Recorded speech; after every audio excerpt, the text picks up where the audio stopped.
بسم اللہ الرحمن الرحیم۔ Welcome to conceptual nursing academy. آج کی ویڈیو میں ہم unit 6 of fundamental of nursing subject skin management کے بارے میں پڑھیں گے۔ سوات ریجن اسٹوڈنٹس کے لیے ہے، specially B S nursing first semester کا سبجیکٹ ہے۔ یہ آج کے آبجیکٹیوز ہیں جن کو ہم کور کریں گے۔ تو سب سے پہلے جو ہے ہم پریشر السر بیڈ سورس کو ڈسکس کرتے ہیں۔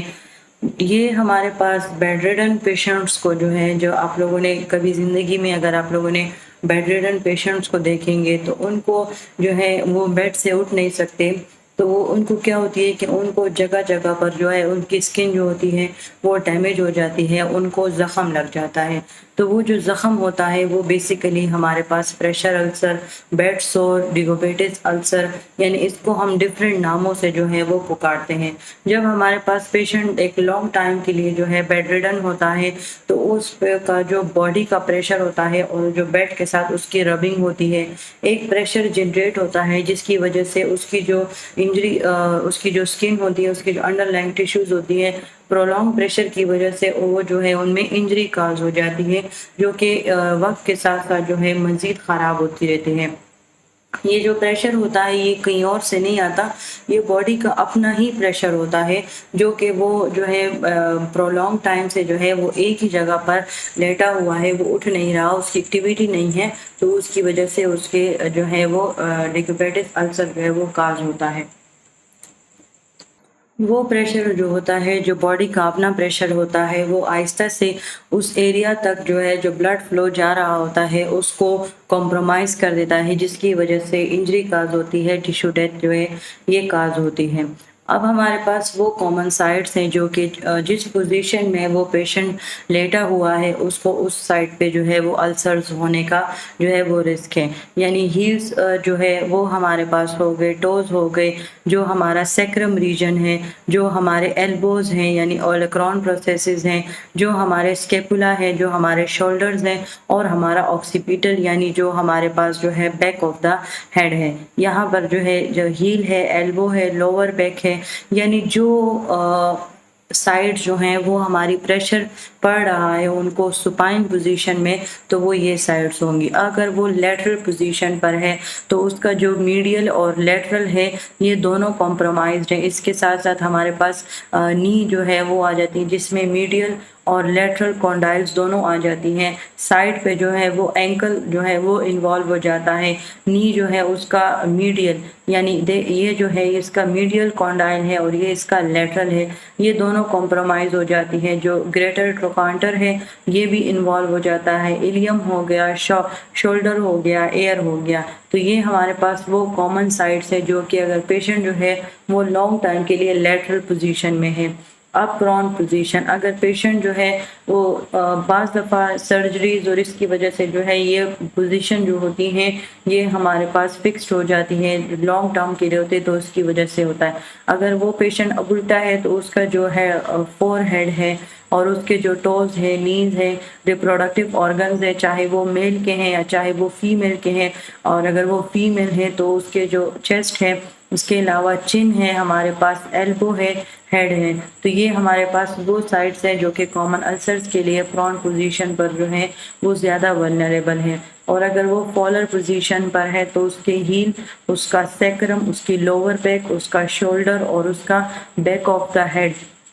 لوور بیک میں ہمارے پاس تمام ورٹیبراز یعنی اسپائنل پروسیسز، یہ ساری چیزیں فالر پوزیشن میں ہوتی ہیں۔ اب پریشر السر کی ایٹیولوجی کیا ہوتی ہے؟ اس میں کیا ہوتا ہے کہ باڈی کے پریشر ایگزرٹ کرنے کی وجہ سے اس ایریا تک جو ہے وہ آکسیجن کی کمی آ جاتی ہے، یعنی وہاں پر جو بلڈ سپلائی ہوتا ہے وہ جو ہے کمپریسڈ ہو جاتا ہے، جس کی وجہ سے جو ہے اس ٹیشو کی جو ہے وہ ڈیتھ ہو جاتی ہے۔ یہ جو ہے ہمارے پاس مسلسل یہ پریشر کہاں سے آتا ہے، یعنی یہ ٹیشوز کیوں کمپریس ہو جاتی ہیں؟ یہ جو ہے ہمارے پاس بیڈ اور بونز کے درمیان میں جو ہے ربنگ ہوتی رہتی ہے، جس کی وجہ سے اور پریشر جو ہے وہ جنریٹ ہوتا ہے، اور وہ پریشر جو ہے 32 ملی میٹر سے جو ہے وہ اباو ہو جائے، اس پریشر اور اس ربنگ کے نتیجے میں جو آکسیجن سپلائی ہوتی ہے وہ ٹیشو تک وہ کمپرومائز ہو جاتی ہے، جتنے بھی نیوٹرینز ہیں، جس کی وجہ سے ٹیشو ڈیتھ ہو جاتا ہے، اور وہ ہمارے پاس پریشر السرز کی جو ہے وہ وجہ بنتا ہے۔ اب رسک فیکٹرز کیا ہیں، یعنی ایک ایسے کیا فیکٹرز ہیں جو کہ جو پیپٹک جو پریشر السرز ہیں ان کو جو ہے وہ ڈیولپ کرتے ہیں. تو ایک اس میں انٹرنزک ہے اور ایک اس میں ایکسٹرنزک ہے. انٹرنزک فیکٹرز جو باڈی کے اپنے اندر فیکٹرز ہیں، اس میں مال نیوٹریشن ہے، ڈی ہائیڈریشن ہے، اگر 870 سے زیادہ ہو گئی ہے، موبیلٹی ڈکریز ہے، ٹمپریچر انکریز ہے، پرسپائریشن بہت زیادہ ہے یعنی پسینہ بہت زیادہ ہے، یورینری فیکل انکانٹیننس ہے، ہائیجین پرابلم ہے، اس کو سینسری پرسپشن ہے ڈکریز ہے، مینٹل اسٹیٹس الٹرڈ ہے، سرکولیشن امپیئرڈ ہے. یعنی یہ سارے وہ فیکٹرز ہیں جو کہ ایک پریشر السر کو ڈیولپ ہونے کے چانس دیتا ہے. اب ایکسٹرنزک میں پریشر پڑ رہا ہے، شیئر ہے، ربنگ ہے، فرکشن ہو رہا ہے، موئسچر کی کمی ہے، تو اس کی وجہ سے بھی کیا ہوگی، بیڈ سورس جو ہے وہ ڈیولپ ہوگی. اس کے علاوہ جو ہے ہمارے پاس اگر ہم پیشنٹ کو کریکٹ پوزیشن نہیں دیتے، ہارڈ سرفیسز پہ ان کو لٹایا ہوا ہے، یا جو ہے ان کی لفٹنگ اور ٹرانسفرنگ ٹیکنیکس ٹھیک نہیں ہے، ان کی وجہ سے بھی ان کی اسکن میں جو ہے وہ ہمارے پاس ٹیئرز آ سکتے ہیں جو بیڈ سورس کو ڈیولپ کریں گے. اب سٹیجز ہیں ہمارے پاس 4 سٹیجز ہیں، لیکن 2007 میں جو ہے وہ اس میں 2 سٹیجز اور ایڈ کی گئی ہیں، جس میں ایک ہے سسپیکٹڈ ڈیپ ٹیشو انجری اور ایک ہوتی ہے انسٹیجیبل. اب ہم اس ایک سٹیج کو جو ہے وہ غور سے پڑھیں گے، یعنی اس کو ہم 1 بائی 1 جو ہے پڑھیں گے. اب اس کو آپ لوگوں نے اس لیے غور سے پڑھنا ہے کیونکہ اس میں صرف ایک لفظ کا ڈفرنس آئے گا. اب پریشر السر میں جو ہے ہمارے پاس جو اسکن ہوتی ہے وہ ڈیمیج نہیں ہوتی، یعنی اس میں وہ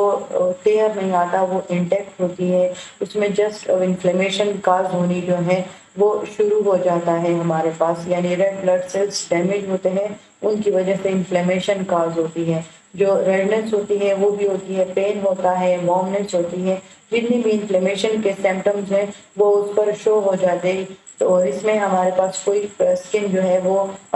اس میں ٹیئر نہیں آ سکتا کیونکہ اس میں جسٹ ایپیڈرمل لیئر جو ہے وہ شامل ہوتا ہے. اب آپ لوگوں نے اس ایپیڈرمل لیئر کو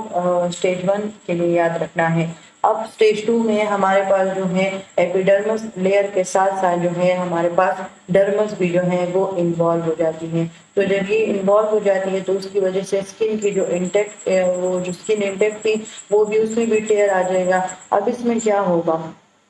اسی طرح ہمارے پاس ریڈنس یہ سب ہوگا، لیکن یہ ایک زخم کی شکل اب اس میں لے لے گا. اب یہ وہ جو زخم ہوگا اس کو یا بلسٹر کہتے ہیں یا ابریشن. اگر آپ لوگوں نے کسی نے ایکسپیرینس کیا ہوگا جو ہمیں پمپل نکلتا ہے، تو اگر اس پمپل کو جو ہے وہ ہم زور سے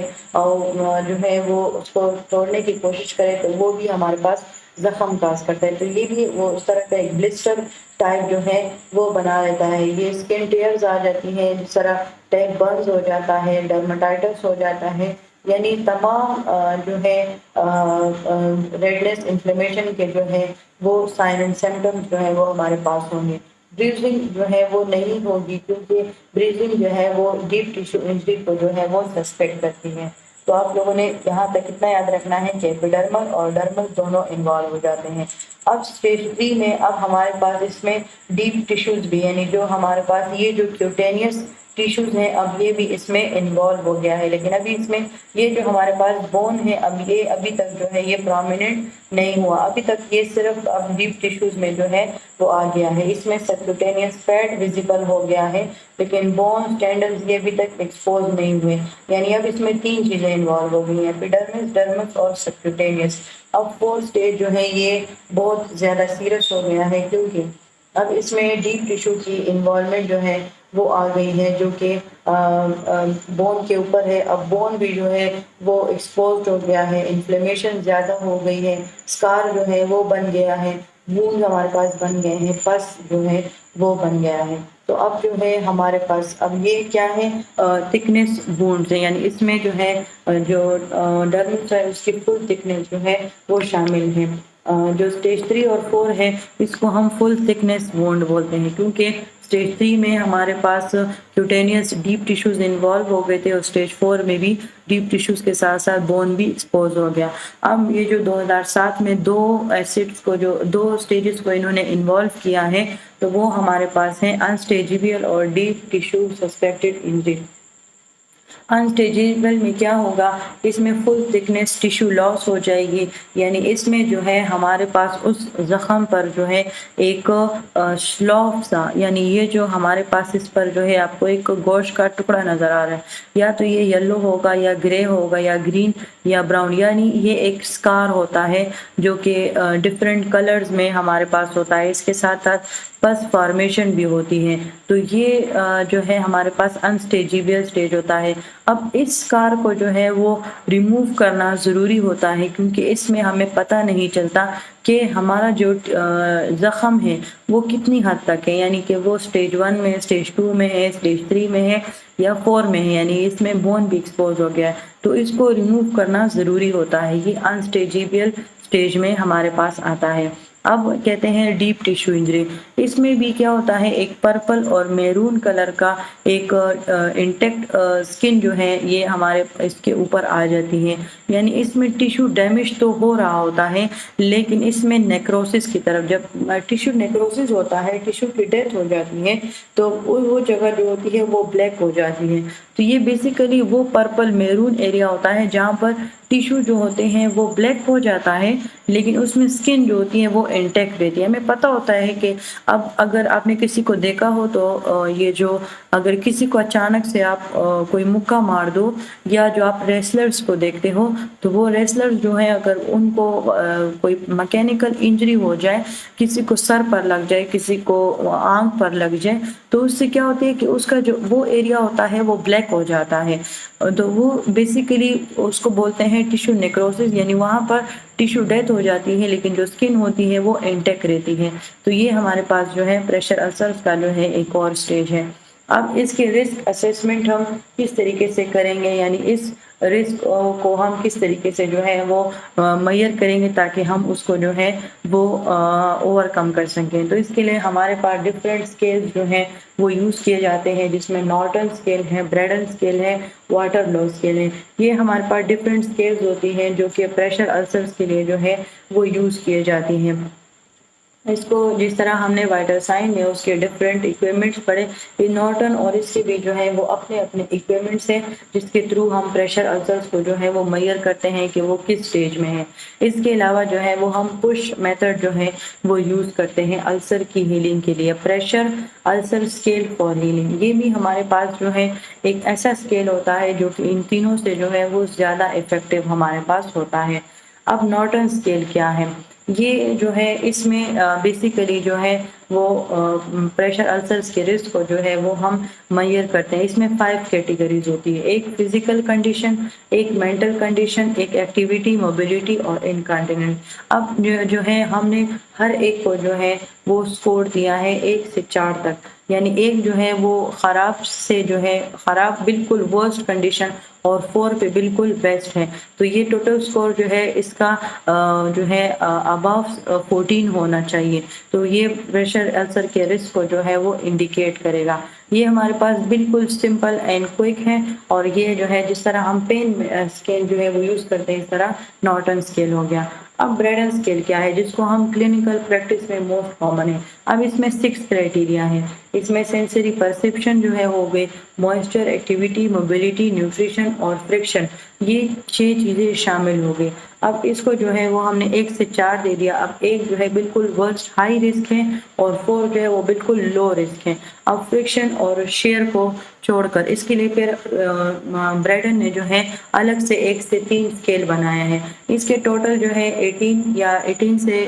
زیادہ ہوں گے یا 18 کے برابر ہوں گے، تو یہ انڈیکیٹ کریں گے رسک کو، اور اگر یہ جو ہے اسکور لوور ہے تو یہ ہمارے پاس جو ہے ہائر رسک کو جو ہے وہ کریں گے، کیونکہ اس میں ہم نے 1 جو ہے اس کو ہائی رسک پہ رکھا ہے، 4 کو لو رسک پہ، تو جتنی اسکورز کم ہوں گے اتنی رسک جو ہے وہ زیادہ ہوگی۔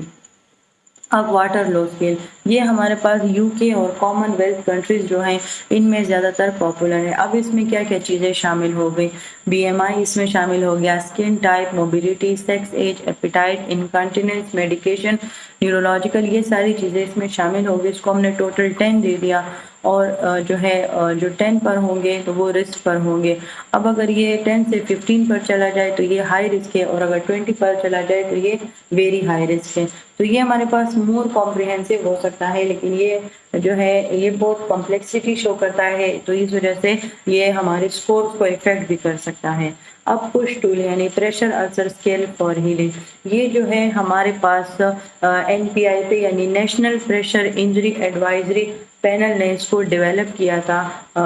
پریشر السرز کی ہیلنگ پروگریشن کے لیے۔ اب اس کے 3 پیرامیٹرز ہیں، اس میں ہم وونڈ سائز، لینتھ اور ویڈتھ کے اکارڈنگ چیک کرتے ہیں، اس میں اماؤنٹ چیک کرتے ہیں کہ ایگزوڈیٹ اماؤنٹ یعنی جو پس فارمیشن ہے وہ کتنی ہے، وہ لائٹ ہے، موڈیریٹ ہے یا وہ ہیوی پس جو ہے وہ شو کرتا ہے۔ ایگزوڈیٹ ہمارے پاس ہر وہ نیوٹرینٹ یا ہر وہ فلوئڈ ہے جو اس زخم سے سیکریٹ ہو رہا ہے، یعنی وہ پس ہو سکتا ہے، وہ ایک پانی سا جو زخم سے سیکریٹ ہو رہا ہوتا ہے، یہ ساری چیزیں ایگزوڈیٹ اماؤنٹ میں آ جاتی ہیں۔ اب ٹیشو ٹائپ ہے، وہ نیکروٹک ہے، وہ سلاو ہے، وہ گرینولیشن ہے، وہ ایپیتھیلین ہے، وہ کلوٹ ہے، تو یہ ٹیشو ٹائپ میں ہمارے پاس آتا ہے۔ جو سکور جو ہیں وہ ٹوٹل پش سکور کو ایڈڈ ہیں، وہ لوور سکور جو ہیں ٹائم کے ساتھ ساتھ وہ ہیلنگ کو انڈیکیٹ کرتے ہیں، جس میں ہم وونڈ پروگریس کو چیک کرتے ہیں، یعنی جو ہے ہم جب چیک کریں گے تو جب وہ لوور سکور ہوگا اٹ مینس کہ ہماری جو ہے وہ سکارز کی جو ہے وہ ہیلنگ ہو رہی ہے۔ اب پریشر السرز کو ہم مینجمنٹ کس طریقے سے کرتے ہیں،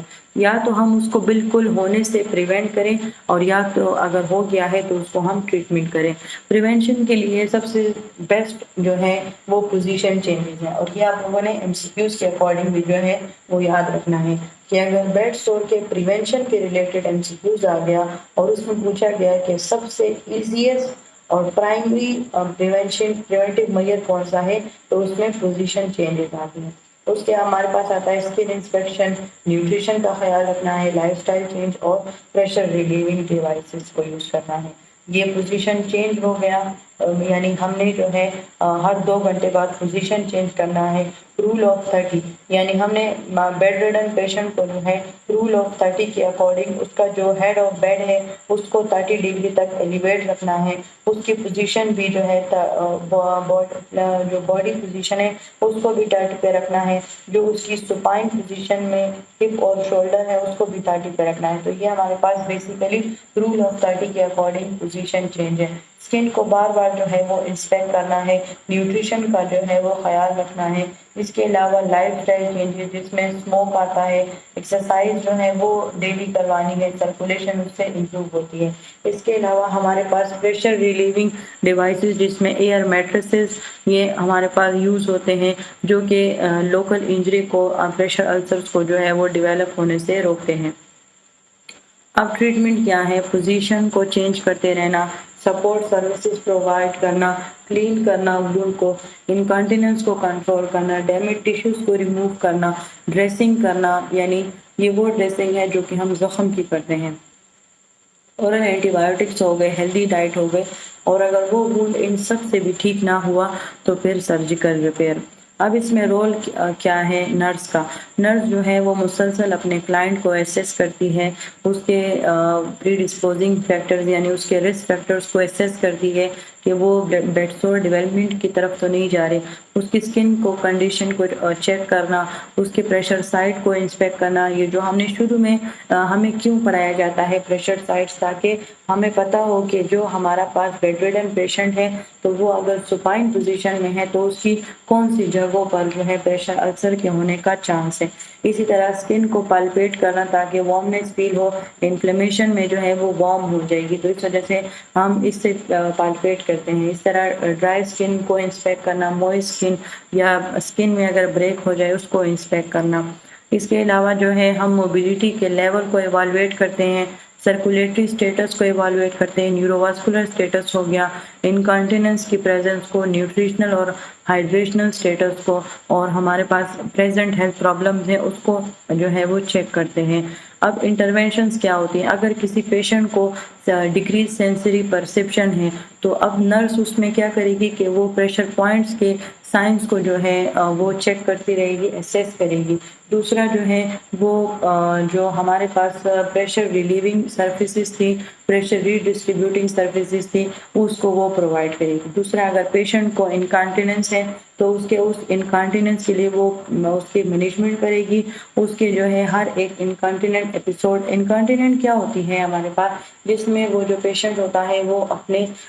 یورین یا فیسز جو ہے ان کو کنٹرول نہیں کر پاتا، اور وہ اس سے جو ہے وہ بیڈ پر ہی جو ہے وہ اسکریٹ ہو رہی ہوتی ہے۔ تو اگر اس کا ہر ایک انکانٹیننٹ ایپیسوڈ کے بعد جو ہے اس کا ایریا کلین کرنا ہے، اس کو اچھے سے ڈرائی کرنا ہے، اور اس کی اسکن کا جو ہے وہ خیال رکھنا ہے، اس کے کس طریقے سے کہ اس پہ کوئی نہ کوئی آئنمنٹ لگانی ہے تاکہ اس کی جو اسکن ہے وہ ڈرائی نہ ہو، اس میں ٹیئر نہ آئے۔ اگر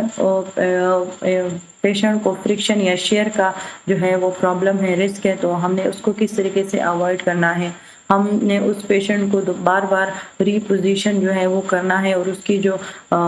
شیٹس ہیں اور اس کی جو سرفیسز ہیں، یعنی اس میں بیسیکلی جو پیشنٹ کی جو لفٹنگ ٹیکنیکس ہے وہ بتائی ہے کہ ہم نے پیشنٹ کو جو ہے کھینچنا نہیں ہے، غلط طریقے سے لفٹ نہیں کرنا۔ اس کے علاوہ ہم نے پیشنٹ کو جو ہے وہ بیڈ پر جو ہے اس کو ڈریگ نہیں کرنا، یعنی اس کو بیڈ کے اوپر ہی جو ہے وہ کھینچنا نہیں ہے، اس کی وجہ سے بھی اسکن پرابلم ہوگی۔ اس کے لیے پراپر پوزیشن ٹیکنیک یوز کرنی ہے، کمفرٹ ڈیوائسز جو ہے وہ پرووائڈ کرنی ہے۔ اس کے علاوہ وہ پیشنٹ جن کو ایکٹیویٹی اور موبیلٹی ڈیکریز ہے تو ان کے لیے ہم نے ایک اسکیجول بنانا ہے، اور اس اسکیجول کے اکارڈنگ جو ہے ہم نے ہر 2 گھنٹے بعد جو ہے وہ اس کی پوزیشن چینج کرنی ہے۔ اور یہ ہم جو ہے اسکیجول کو 2 گھنٹے سے کم بھی اور زیادہ بھی کر سکتے ہیں، یعنی کہ ہم زیادہ سے زیادہ اس کی پوزیشن چینج کریں، کیونکہ وہ ہائی رسک انڈیویجولز ہمارے پاس ہوتے ہیں۔ اب وہ کلائنٹ جن کو پور نیوٹریشن ہے تو ان کے نیوٹریشن کا خیال رکھنا ہے، اس کے انٹیک کا، اس کے آؤٹ پٹ کا، ان کی اگر ڈائٹ میں کچھ پرابلم ہے تو ڈائٹیشین کے ساتھ کنسلٹ کرنا ہے، فزیشین اور سرجن کے ساتھ اسسٹ کرنا ہے، اس کی ڈیبرائڈمنٹ جو ہے اس کو ریموو کرنا ہے، پریشر السرز کی پروگریشن کو دیکھنا ہے ہر 4 سے 6 دن بعد۔ اسی طرح اس کے پیشنٹ اور ان کی فیملی کو جو ہے رسک فیکٹرز اور بیڈ سورس کی پریونشن کے لیے بھی جو ہے وہ ایجوکیٹ کرنا ہے، تاکہ وہ بھی اس کا خیال رکھ سکے۔ تو یہیں تک تھی آج کی video. Thank you so much for your attention. کوئی بھی پرابلم ہے تو کمنٹ کر کے پوچھ سکتے ہیں۔